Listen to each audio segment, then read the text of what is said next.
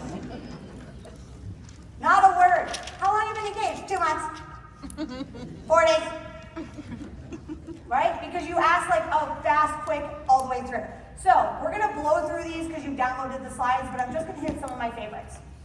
The introductory basic questions, it's just getting to know them. If you're still saying, tell me about your wedding vision, you're using the wrong terminology for the next generation. So it needs to be, tell me about your vibe.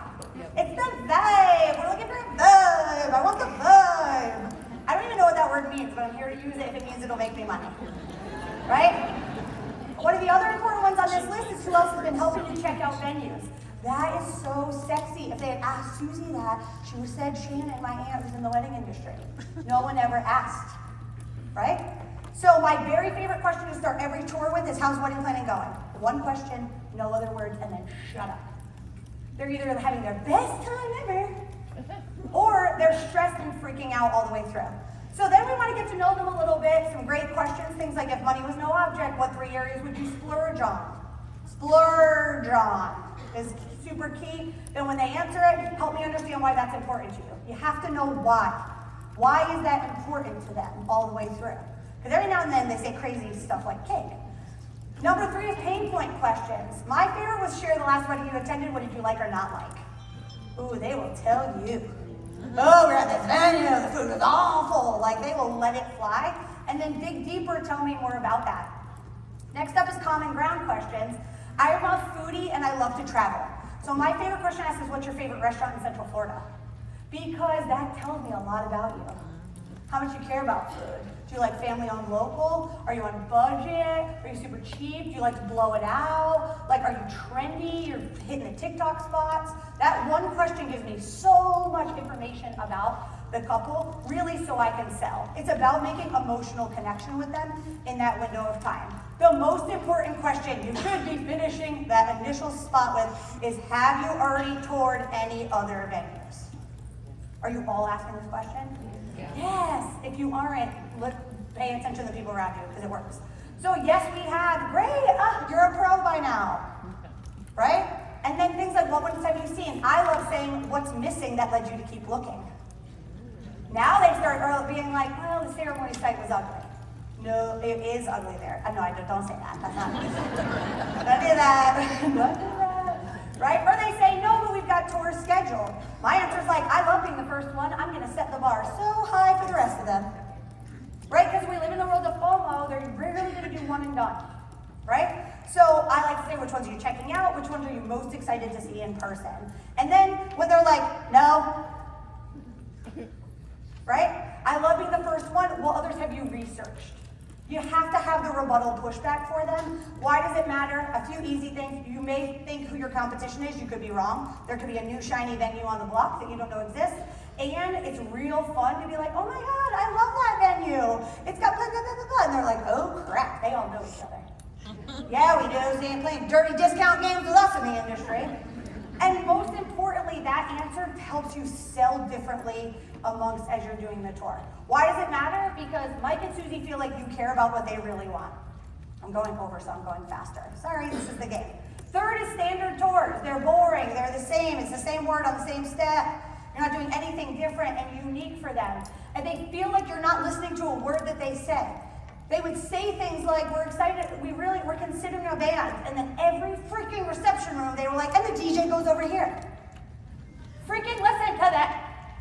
You took the time to ask the questions, so we have got to story tell to get them along the way, right? We've got to tell the story to get them to believe and to see it all the way through. So we need them to be emotionally invested on the tour with us.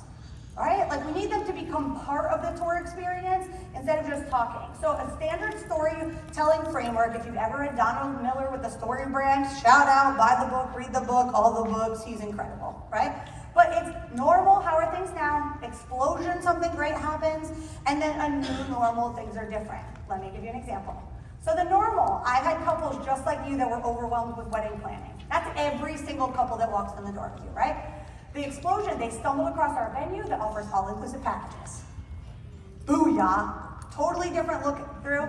The new normal, they enjoy a stress-free wedding planning experience, and they got to focus on the fun parts of planning the wedding. I just took them on a journey with me. I'm stressed. I found a solution. Oh, this could be so fun if you book here. Another great example, oh, the barns in the room, don't come for me. We've had couples that are just like you, were uninspired by how all the venues look the same. They stumbled across our venue that doesn't look like a barn. See, couples either love barns or they hate barns. And there's rarely an in-between. And then their guests raved about how they've never seen anything like it, right? You're using those words to tell the story. Stop focusing on the product, start focusing on the people that are there, because we wish they all came in with such a clear vision. I feel like they used to. But I've been in this industry so long we didn't have websites. I'm not even joking. It's not that long. I'm only 44. But the more information that has become readily available, the harder it is to do the things now. Because there's too many choices, too many options. I'm on TikTok, Pinterest, Google, this, here, directories, all of the ideas, saving things, screenshotting things. They're a hot mess. And now they're like, I don't know. Can you just tell me what I want and tell me what I need? So we're gonna focus on the tour about creating moments along the way for them to feel and experience their venue. They need to be an active participant. When I tour venues, they literally are like here and here and here and here and here, and we're just locking and nodding and walking and nodding and walking and nodding. So we want to get them involved and create experiential moments on the tour. So a few simple ways you can do this.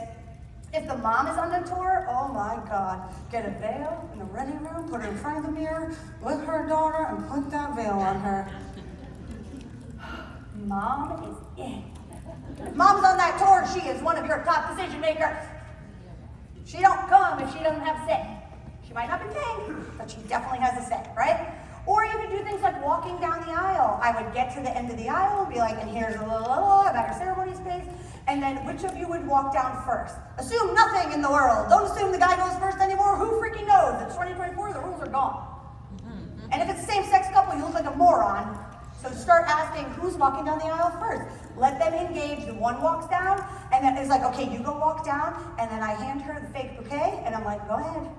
Walk down to your fiance. Oh my God. They get to the front, I take their photo. They feel it now, right? So there's so many different ways that you can do this to make them feel what it feels like to get married at your space. Not just show them. But why does it matter? Because Mike and Susie, at the venue that we did that, don't act like the venue did it, I did it. Because I just wanted them to book it because they're poor and that's the one they could afford. This is the game. So I looked at the sales manager and was like, it's time for you to shut up and I'm just gonna sell your space for you. Let's go, right? So that's what we did, but they were like, I can picture it here.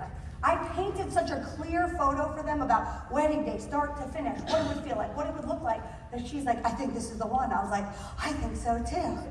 You can't afford the other 7 we looked at. So this is really it, but we're not gonna tell you that, right? All the way through. Sales in general is a repetitive process. You didn't get into this to become an aggressive salesperson, but if you don't close those deals and get those numbers and get all that going, you're gonna really struggle to find profit within your venue. So the whole thing about tours and the things we're teaching and things you're gonna learn here is about everything that you run within your venue is a repetitive system, right? You can just rinse, wash, and repeat. When you start doing that, Mike and Susie say, send me the contract. I'm ready to book, and then when they book, it's money, money, money, money, money, right? That's the whole point, that's what we do this for. I'm assuming you're not doing this for fun, because I sure as heck don't, right? All right, did we learn some good stuff today? Are you ready? Give me more? Well, make sure you get your happy butts over to the booth tomorrow. At our booth, we've got an amazing special where I take all this information that you learned today, and we built it into a course that starts on November 26th, and come learn about it. I'll teach you. You think this was good? Woo, imagine 4 weeks of me. You can't even handle yourself. This is the link to download the slides. Thank you so much. I'll be around if you need anything. Let me know. All right, guys. Give it up one more time. Good job. Yeah. All right, we've got a quick break. We're right back here at